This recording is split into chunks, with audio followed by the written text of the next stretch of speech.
Hi, it's Mary Jane here. Today I'm going to work on creating a vintage watercolor rose bouquet. So if you want something really easy and fun to do, then follow along. I'm going to start off by using Opera Rose. I'm using my slanted brush and I'm just making fine circles. I think anybody can do this, don't you?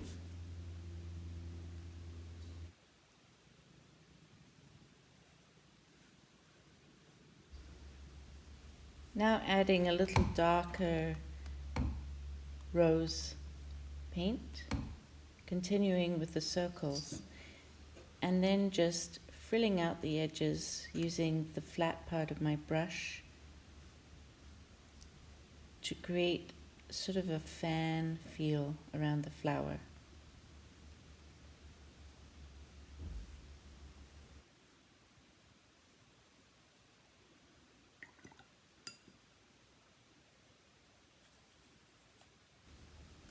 Of course, here comes Toots, as usual, always interested in my paintbrushes and quite often getting in the way.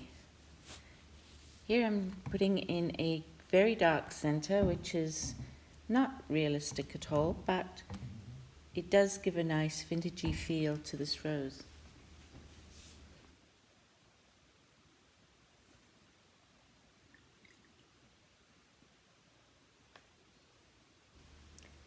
Now I'm going to start adding another rose. This one is a little bit more spread out, a little bit more white left in between, and I'm fanning the rose out sooner. Blending it with less paint as I go along the very edge.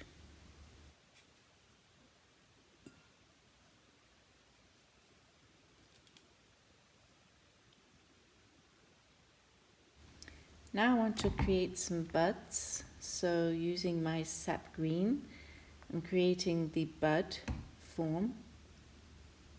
It's a very simple shape to create, filling in with a tiny bit of pink to give the impression that the bud is starting to open.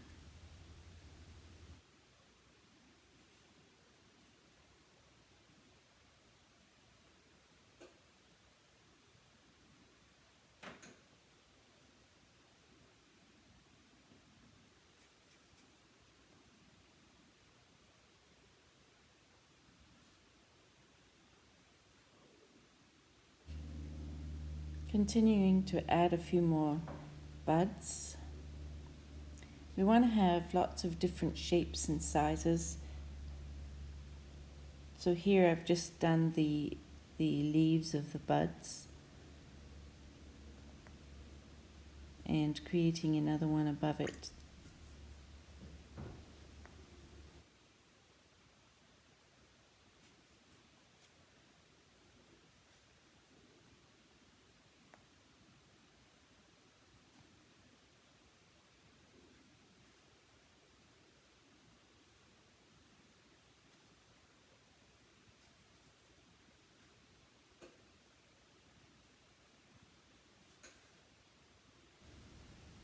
Of course, I want to bring in the stems here and vary the way the stems are falling to the bottom of the bouquet.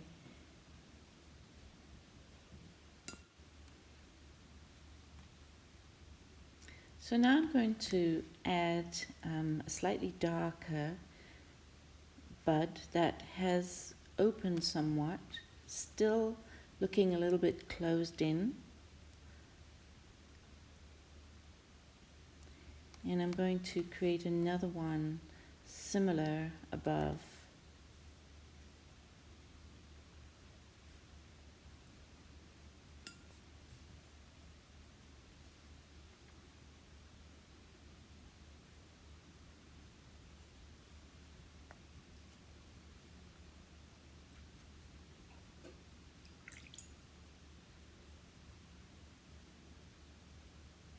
Adding a little bit of the dark center, coming down between the petals there, and this gives the illusion that it's opening up and the flower has a bit more depth. Now I'm adding even darker color of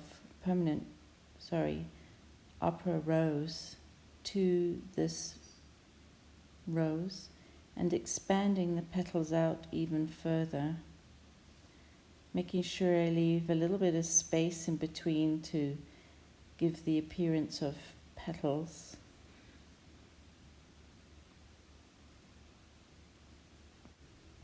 As you can see, my brush strokes were flattening out and then sometimes using just the tip of my brush to make circles again.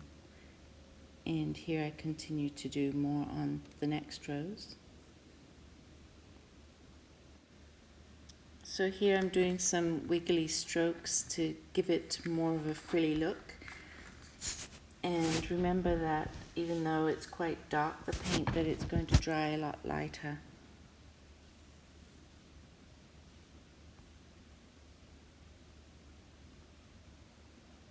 So here I'm going to do another rose. It's going to look a little bit like a bowl, but once again it's going to give the appearance of a larger bud that's about to go into full bloom. And I'm using a darker shade of the sap green by adding a little bit of Payne's grey to the green, so we get a bit of variety. Toots is immensely curious once again on my paintbrushes. Cats are amazing, aren't they? They can step over all sorts of things and still manage not to knock over anything. He hasn't yet walked into my paint, but he has pinched a few paintbrushes.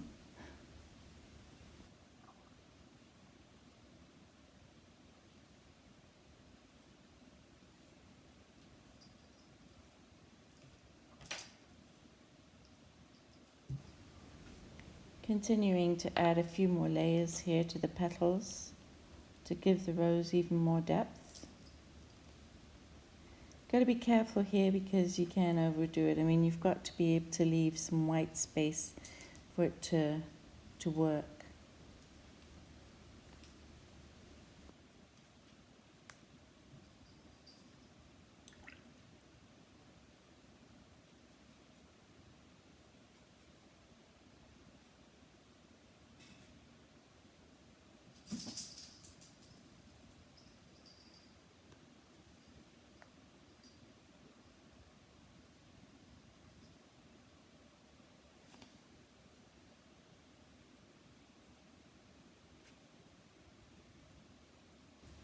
Starting to fill in some of the spaces of the bouquet with a few more buds, and eventually we'll start adding some leaves as well.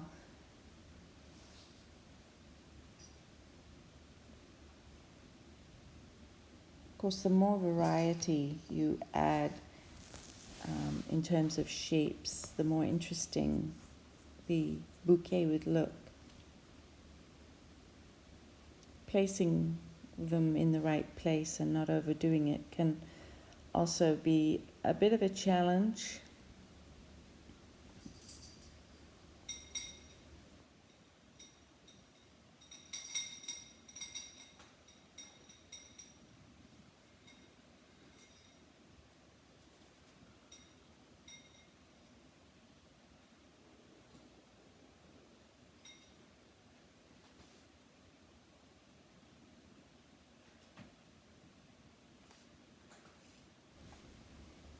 Adding a little bit more of the darker green at the bottoms of each bud and also along the side of the stems creates more depth.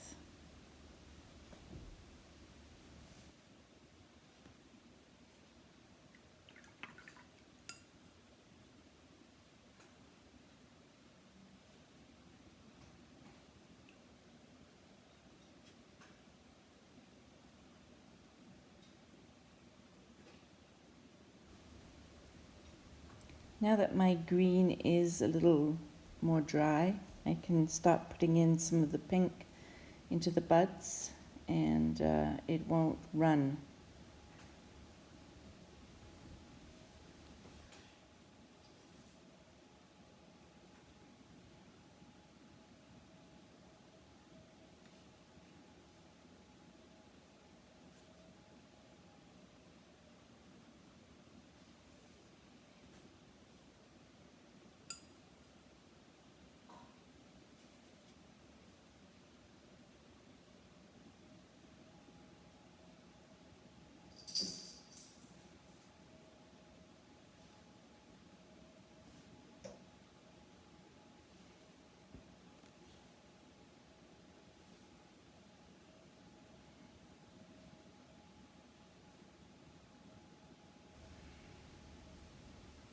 Wasn't really happy about the way that bud connected to the stem, so I've put in a few leaves there to distract.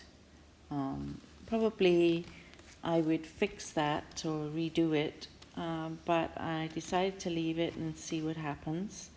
So here we're going to add more leaves to start filling in the white spaces now to give a more full look to the bouquet.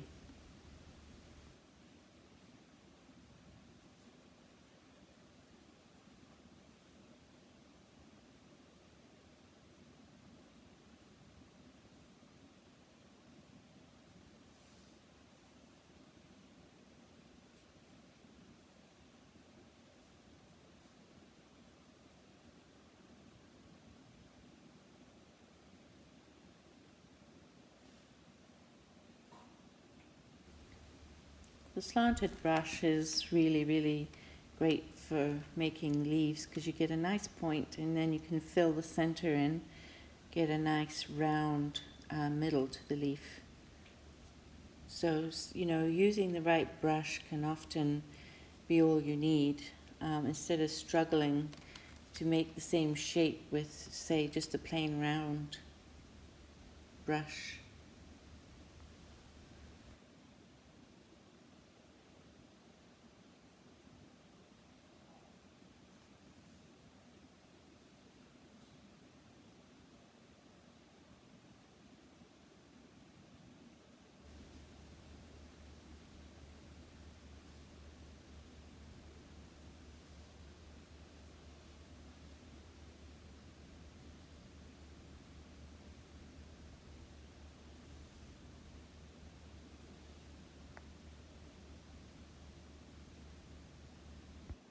So just added some leaves to the buds, and I could add more, but I think I'm going to stop now. Thank you for watching. I hope you enjoyed this really easy bouquet. Don't forget to watch our next video, and we look forward to seeing you next time. Thanks again, and bye for now.